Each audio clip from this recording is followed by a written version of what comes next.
was named after Jesuit friar Pedro Murillo Velarde. The map showed Scarborough Shoal identified as Panaco, while Spratly Islands was named Los Pacos de Paragua.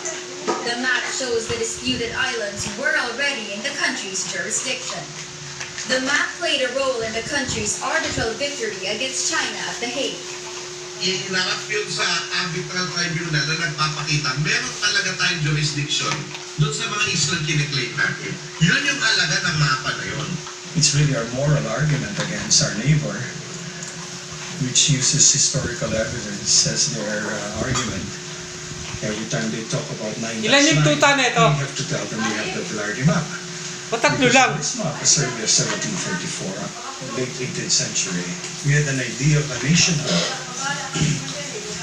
that, as you can see in the map, the Filipinos had a clear understanding of what is right and wrong.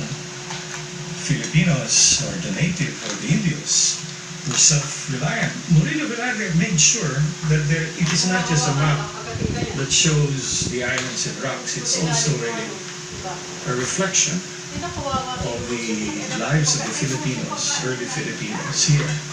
Chua agrees, emphasizing that two Filipinos, Nicolas Bagay and Francisco Suarez, helped make the map. Yung mapa ng Murillo Velarde, hindi lang ito mapa.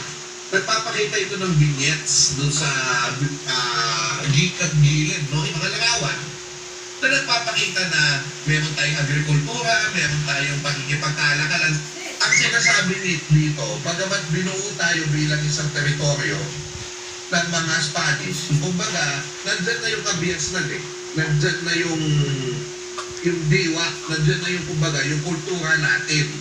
Na eventually, yun din yung igigit ng mga katulad nila Rizal at nila Mabini pagdating ng panahon sa kanilang mga sulatin. After 8 years, the map finds its home at the National Library of the Philippines in Manila. The map is part of the library's permanent gallery, alongside historical treasures like original manuscripts of national hero Jose Rizal's works. Chua, who is also the gallery's curator, hopes Filipinos, especially the youth, learn from the map and other cultural artifacts. Sana makita nila na pagka yung mga dayuhan, sinasakop tayo at gustong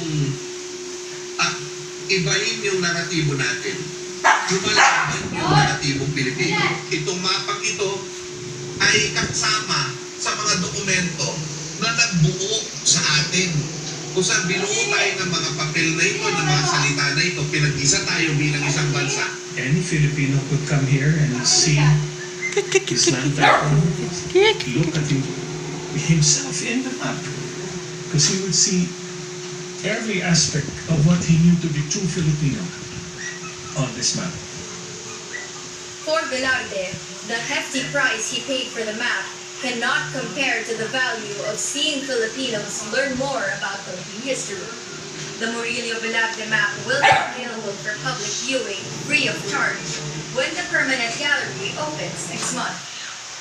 NLP Director Cesar Gilbert Adriano says the opening of the gallery is a fulfillment of the goal to preserve and showcase the nation's rich cultural heritage.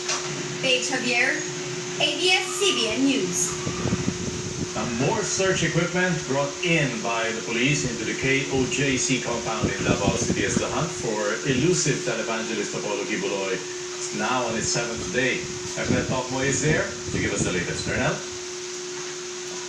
Yes, Stanley, the Kingdom of Jesus Christ said that there is also a police presence at the Glory Mountain and Prayer Mountain in Barangay Pamayong here in Davao City, which are among the properties of the religious group. Attorney Israelito Torion, legal counsel of the KOJC, said the police authorities are just in the vicinity of the said properties and they did not enter and search the place.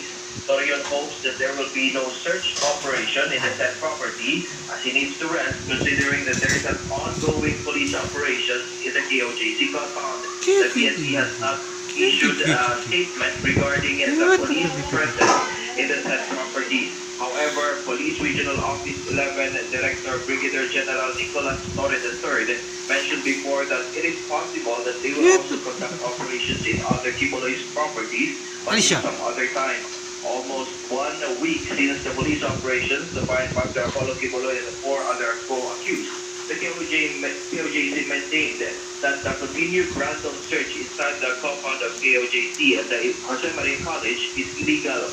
Torion said even if the authorities have a search warrant, they will still need to identify the specific place.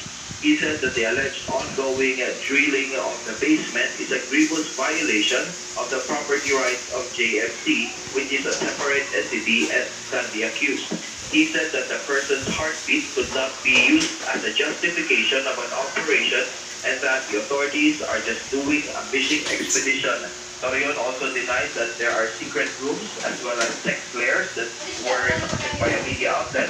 The rooms that were captured continue by police charges of obstruction of justice and resistance and disobedience to a person in authority in relation to the PNP operations.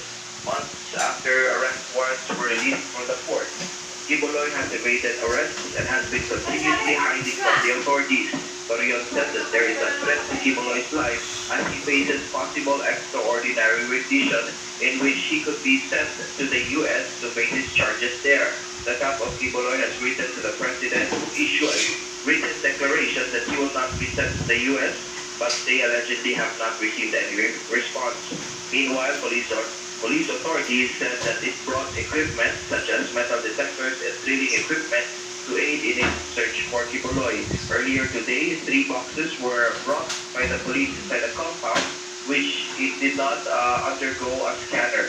It was done while the KOJC members were praying. The PNP said that these are part of their operational procedure to find Kibuloy and other co-accused. And that's the latest here in Davao. I'm Yusati. All right, thank you so much for that update, Ernel Tokmo.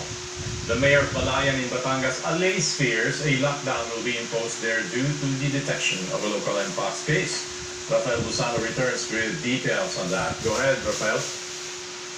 That's right, Stanley. The local government of Balayan in the province of Batangas says there will be no lockdown imposed. This after Mayor Emmanuel Fonda confirmed that the country's 14th case of Mpox, a 12-year-old boy, comes from their town.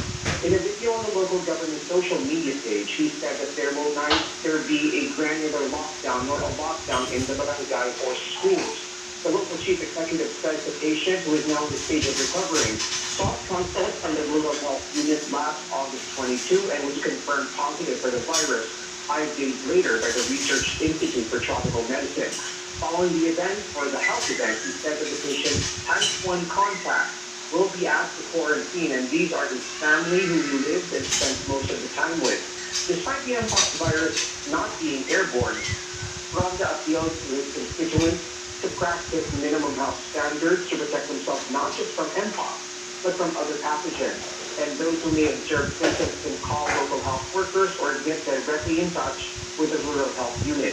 He also appealed to the public to refrain from spreading rumors and unverified information that had no other purpose but to sow fear.